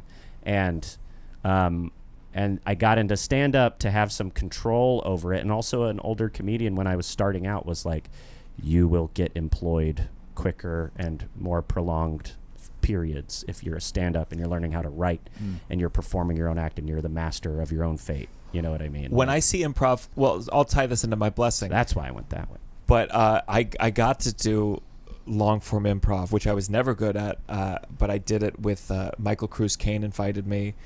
Him and Taylor Ortega and some other improvisers did a night at UCB. And my girlfriend, Tovah, my very funny girlfriend, Tovah, who started at improv and did some stand-up, joined. Yeah. She did the whole long-form thing. And first of all, I thought all the comedy lessons I've learned since I took 401 would benefit me. I felt right back to being like a full-on amateur, scared to leave that back line. And Tovah, first scene, she threw herself on the stage. She's a physical comedian. And I was scared, honestly, for her getting hurt, but was like so good and so brave. And I knew she would be, but it was still pretty incredible. Someone who hasn't been on the stage in many capacities and is in the industry, in the business, just so committed, so funny, and scary. Got on a chair for some segments, and I was like, "You're out of your fucking mind! You fell out of a sitting chair recently. I don't know what you're doing." Some people are just built for it, man. Some people really are built for what that specific type of comedy is. And when I see it, this is where, because I have a business sense too, I become like how can this become a sustainable career? I'm like, surely this should work the way stand-up does. Surely there should be a way that improv, you should be able to be a great improviser and make a living off of it, as opposed to, shifting into these other things. Like, I want to do it. I'm like, how can we make clips out of this? Yeah. It's like, because I think just the art form is so incredible. And I think like there's so many people who have never seen this version of comedy. Well, it is still popular enough that there's you can go do it, and it behooves you to do it, even though a person can get famous on TikTok or Instagram while skipping all the comedy schools and the typical like rises, you're gonna get asked at some point to do live performances of your stuff, and you have to have chops. And like, if you're like I think there are a lot of like TikTok or Instagram comedians who like blow up and then they like get some like tours together and some bookings, and I think people sniff out that they just don't have they don't actually have it, or that they're dumb or something like that. People realize that you're dumb. It's very scary. when they suddenly get you. It's very scary. When they get you for an hour. Do you know what I'm talking about? Have you seen that happen with people? Where it's like, in the 15 seconds you can seem really cool and erudite and smart and put together, and then like hearing someone talk for an hour, you can really. God. I mean, we're talking. I mean, I'll just throw it under the bus, but I mean, this Tony Hinchcliffe special, and I know this is not the exact same thing, but like, it's astounding to see. If you see someone for an hour live, you'll learn a lot about them. Yeah, you'll learn a lot about them if you can make it through, and it's the same thing, but. Yeah, improv, some people's especially reputations some of these, are just bulletproof. Some of these cool comics, especially the cool comics, you're like, you want them to do. You'd be so much better if you do a little improv. It shakes you up. You'd be so great. We're both not great improvisers. That's why I'm doing it now. It's brilliant. I am cornered in a new way. Yeah, and I have been just.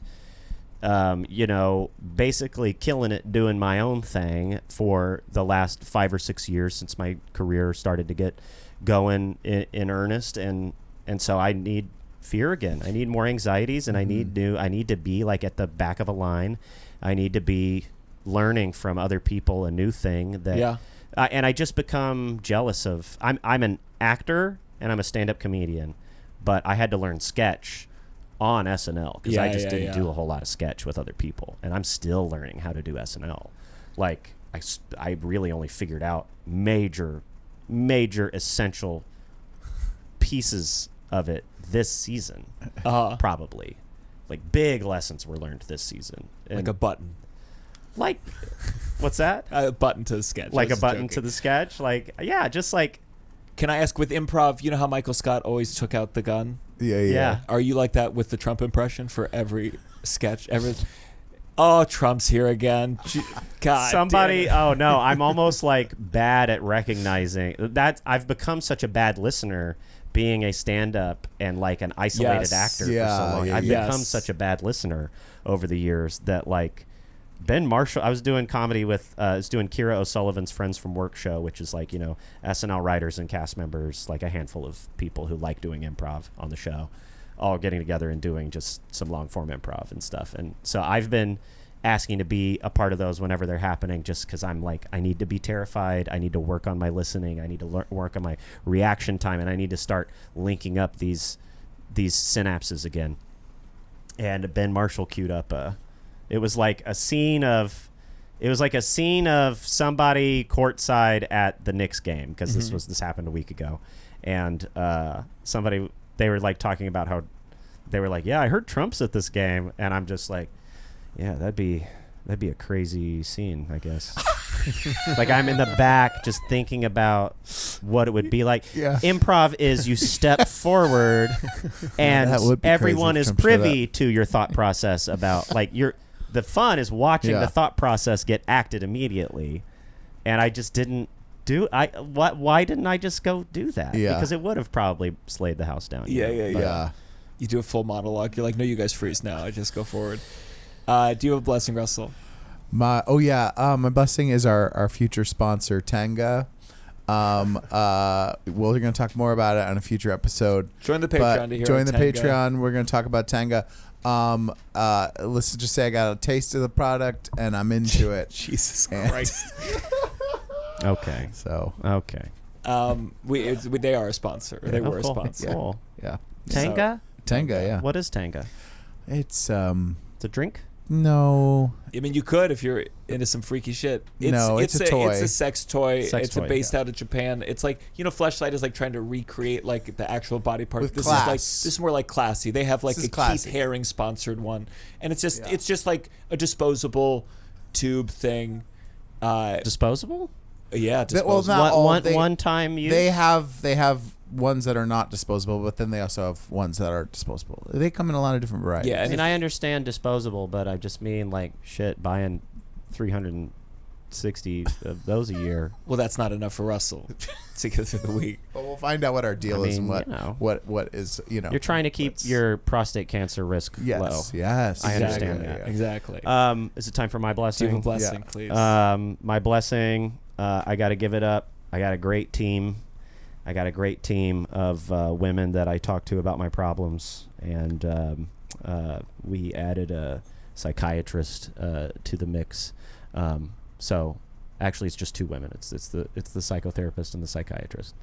And you know what? The talk therapy that I've been doing with my psychotherapist is great. And for years I was just talking and I wasn't sure what we were working on. And around a year and a half ago or 2 years ago, she said, "I think you have ADD." And I was like, "ADD, that thing that everybody has? Sure, honey. Let's not do anything about that." And then she just kept coming up. "I think you have ADD. I think we could treat this, and I don't think it would disturb anything about your creative work. I think it would by just exploring it and just learning about it and treating it, if anything, it's just going to make you better at who you are, what you do." I was like, "I don't know. I don't want to be on a medication. I used to do SSRIs, and I'm generally pretty well-regulated, mature individual. I don't think I need to be on something." And she every once in a while she'd bring it up. "Do you think you want to at least talk to the psychiatrist and see if there's an option for you?" And I acquiesced, talked to the psychiatrist, and I love telling my life story to women. Sure. And she put me on a little something called Vyvanse. Sure, I've heard tell. 10 milligrams didn't do a whole lot. 20 milligrams, I was like, "Oh, okay, I see." And then 30 milligrams, I bumped it up the other day because it felt like the 20 wasn't. So now I've been trying the 30 milligrams. It's been a few days, and that, I think, it might be too soon to say that it changed my life. Yeah. But I think it maybe has changed my life. Wow. I am kinder to my family in the mornings. I am more present, less distracted, and less all over the place and disorganized. I'm a little bit more aware of what's going on. I'm able to finish a train of thought. I'm able to finish a novel. I'm able to finish reading something. Yeah. Oof, you're selling it hard for me. I have some Adderall. I didn't trust the psychologist I got it from. It felt like a drug dealer essentially. But I'm setting up an appointment with someone who's going to actually assess me in a more right. But yeah, you need to do it properly. Don't do recreationally. I mean, I think everybody just ends up trying things recreationally to see what they do. But I've always been very afraid of drugs. Of course, my mood altered, all that stuff. I like 1.5 glasses of white wine. I like a little toot of cannabis every now and then. But afraid of course, feeling weird. Always been afraid of being in pain or feeling weird. And I'm telling you, man, I think I'm on the right one at a good dosage, and it seems to be just doing what the nice professionals said it would, just improving my life.